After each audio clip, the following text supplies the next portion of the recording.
যে কোনো ব্যাপারে গণভোট হতে পারে, বা কী ব্যাপারে গণভোট হবে সেটা গণভোট আইনে লেখা থাকবে, কিন্তু গণভোটটা একটা জিনিস পাশ করার দ্বিতীয় ধাপ।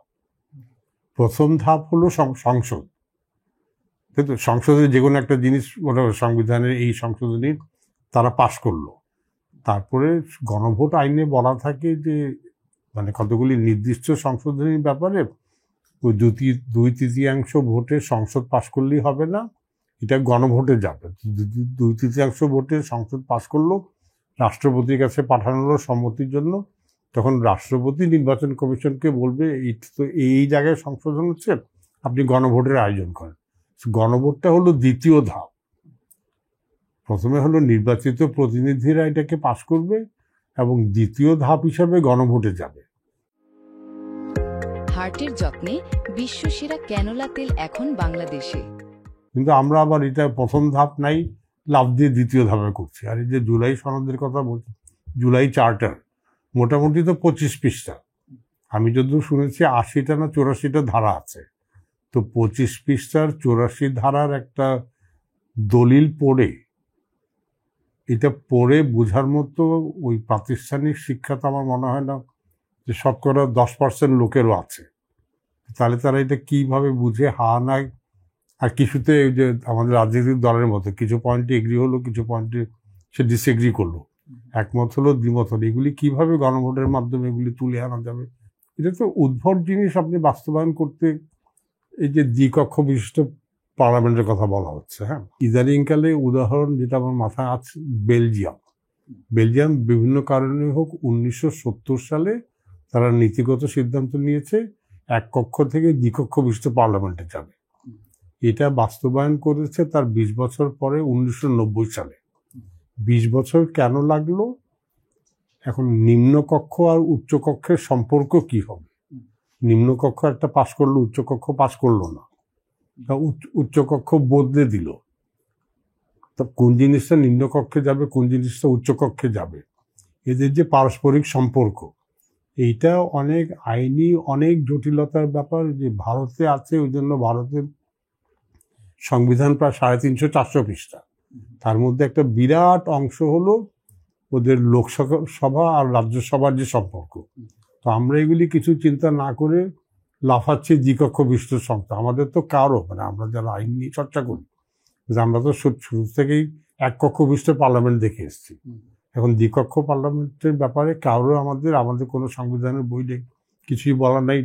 তো এটা বুঝতে এবং তাদের তখন যেটা হবে সম্পূর্ণ, আমার এই মুহূর্তে যেটা মনে হচ্ছে যে যেই সরকারই আসুক সম্পূর্ণ অচল অবস্থা হয়ে যাবে। আর যেটা ধর আমি যদি অঙ্কের হিসাবে বলি, তখন 35% ভোট পেয়ে একটা দল 180টা সিট পেতে পারে, তাই তো, নিম্নকক্ষে, এবং 180টা সিট পেয়ে সে সরকার গঠন করলো। কিন্তু 65% ভোট তো অন্য দল পেয়েছে। তো উচ্চ কক্ষে যে আনুপাতিক হারে বলা হচ্ছে, তাহলে উচ্চ কক্ষে যদি 100টা সিট হয়, তাহলে যেই দল নিম্নকক্ষে জিতেছে, সরকার গঠন করেছে, তার আসন হবে 35টা, আর 65টা আসন হবে অন্য দলগুলি। তাহলে এটা চরম ডেডলক হয়ে যাবে না? অ্যাবসলিউটলি। এগুলি জাস্ট একটা সিম্পল উদাহরণ দিলাম। এরকম এগুলি তো চিন্তা ভাবনা করে এগুলি আমি নীতিগতভাবে না করছি না যে দ্বিকক্ষ বিচ্ছেদ খারাপ, কিন্তু এইটা অন্তত আমাদের 20 বছর আলাপ আলোচনা করে এই উচ্চকক্ষ নিম্নকক্ষের সম্পর্ক ঠিক করতে হবে। আর দ্বিকক্ষ বিশিষ্ট থাকে যেখানে বহু প্রদেশের দেশে, আমরা তো আবার প্রদেশের কথা বলছি না, তাই তো? যদি এখন তো প্রদেশে এবং এখন অনেক, তো এই জটিল ব্যাপারগুলিতে আলাপ আলোচনা না গিয়ে কিছুটা ভাষা বলছে যে গণভোট, এখন আপনি 20 পৃষ্ঠা ডকুমেন্ট, দলিলে গণভোট কেমনে করবেন, তারপরে দ্বিকক্ষ নিম্নকক্ষ উচ্চকক্ষের সম্পর্ক কি হবে, আর যেটা বললাম খুব সহজেই তো উচ্চকক্ষে বিরোধী দলের সদস্যের সংখ্যা আনুপাতিক হারে হলে বেশি থাকতে পারে, তখন সরকার চলবে কেমন করে? এগুলি আলাপ আলোচনা না করে কতগুলি ঢালাও কথাবার্তা বলছি। তাহলে আমাদের গণভোটের কোনো এখন আইন নাই, তাহলে গণভোট অধ্যাদেশ করতে হবে, এবং এই অধ্যাদেশে বলতে হবে যে গণভোট কিভাবে হবে, কেন হবে।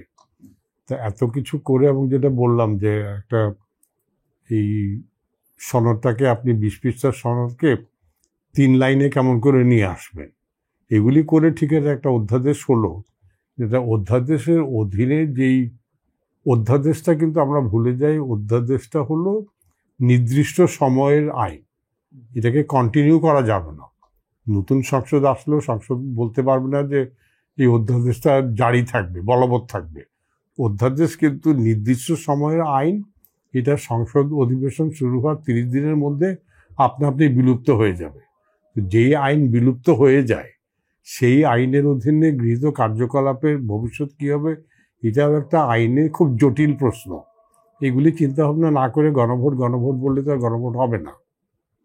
মানে আমরা যদি সবাই চাই যে দেশে 100% লোক শিক্ষিত হোক, তো আমরা 100% শিক্ষিত লোক চাই, 100% শিক্ষিত লোক চাই বললেই তো আর 100% লোক শিক্ষিত হয়ে যাবে না। গণভোট কেমনে হবে? একটা 25 পৃষ্ঠার দলিলকে আপনি গণভোটে হা না কেমন করে দেবেন? আমি এটা মানে বাস্তবিক দিকটা বলছি। আর ওখানে যেসব ইস্যু আছে এগুলি তো আমাদের সাধারণ ভোটারদের বিবেচ্য বিষয় হওয়া মুশকিল। অনেকেই বুঝবেন কিন্তু, তো অতএব এটা। আর গণভোট তো বললাম যে গণভোট সারা দুনিয়াতে দ্বিতীয় ধাপে হয়। প্রথমে নির্বাচিত প্রতিনিধিরা একটা পক্ষে ভোট দিল, তারপরে কিছু। তা আমাদের ওইটা সব মানে দুনিয়ার প্রচলিত সব রীতিনীতির বিপক্ষে গিয়ে যদি একটা আমরা উদ্ভট আইন ব্যবস্থা বা রাজনৈতিক ব্যবস্থা করি, তাহলে তো খেসারত আমাদের আরো 20-25 বছর ধরে দিতে হবে।